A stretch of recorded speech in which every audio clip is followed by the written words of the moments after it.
Yang terakhir, bagaimana kita menghadapi tahun 2021 ke depan? Tuhan ingatkan saya, hiduplah dalam kebenaran. Yesaya 32 ayat 17. Di mana ada kebenaran, di situ akan tumbuh damai sejahtera. Dan akibat kebenaran ialah ketenangan dan ketentraman untuk selama-lamanya. Saya percaya kalau kita tidak menyimpan dosa, kita tidak menyimpan kejahatan, kebohongan, hidup kita akan jauh lebih tenang. Percuma kita punya semua harta kalau hidup kita nggak tentram, kalau hidup kita nggak tenang. Jangan mengambil keputusan yang Anda akan sesali. Jauhilah dosa. Jangan sampai berbuat jahat sama orang hanya sekedar untuk mendapatkan keuntungan. Jangan sampai kita nipu orang. Lebih baik roti sedikit tapi kita hidup damai sejahtera daripada uang melimpah tapi kita tidak tenang hidupnya, susah tidurnya, makan pun tidak jadi berkat. Tuhan ingatin saya, ayat ini kuat sekali. Ayo umat Tuhan, kalau kita mau diberkati Tuhan, pastikan bisnis kita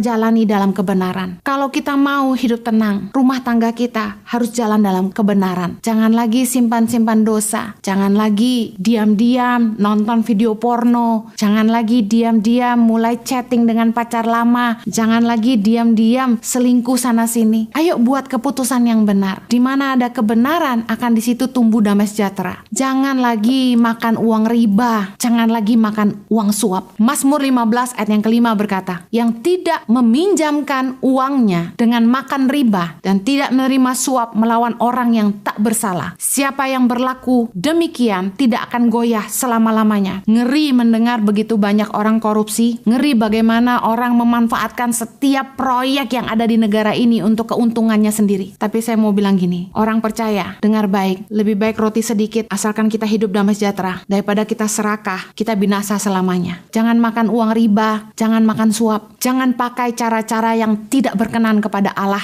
Jangan mengikuti apa yang biasa dilakukan orang. Seringkali itu jadi excuse kita. Kita ikut-ikutan melakukannya dengan alasan, semua orang juga buat. Jangan mengikuti apa yang biasa dilakukan orang. Dalam mengikut Tuhan, kita harus belajar peka kepada pimpinan rohnya di dalam hati kita. Rohnya pasti membimbing kita untuk mengatakan ya atau tidak. Memastikan kita nggak pakai cara-cara manusia yang tidak berkenan. Meskipun kita punya kesempatan, money laundry, penipuan, suap, dan lain sebagainya. Saya mau tutup dengan kesaksian ini. Waktu saya terima visi dari Tuhan untuk melahirkan 1000 pemimpin bagi Indonesia, harus membangun 10 sekolah berasrama. Tiba-tiba saja ada orang yang mendatangi saya dan menawarkan donasi yang begitu fantastis. Tapi dengan cara saya akan menerima uang sekian miliar, tapi harus menyetor sebagian kepada orang ini. Meskipun hanya lulusan teologi ya, tapi saya mengerti bahwa ini money laundry. Saya berkata tidak. Sampai ini bukan dari satu orang aja. Ada 3 orang yang menawarkan. Sampai yang terakhir ini marah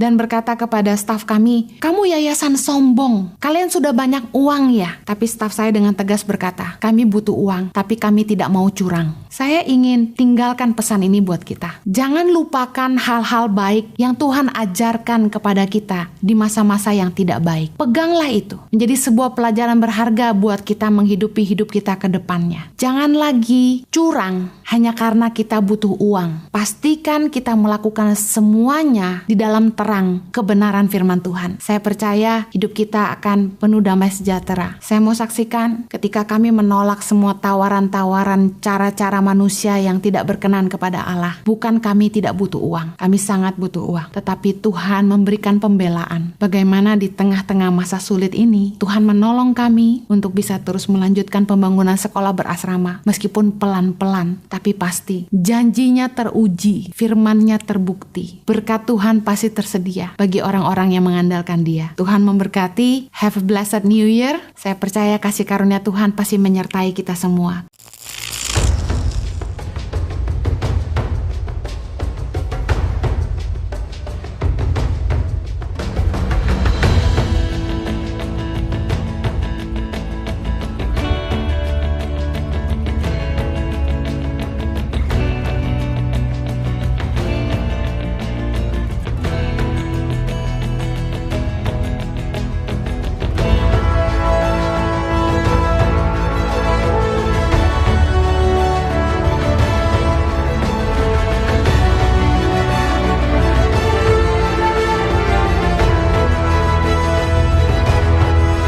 Mengenal lebih dekat kehangatan matahari pembawa harapan baru bagi anak-anak bangsa dan masyarakat pelosok di Indonesia.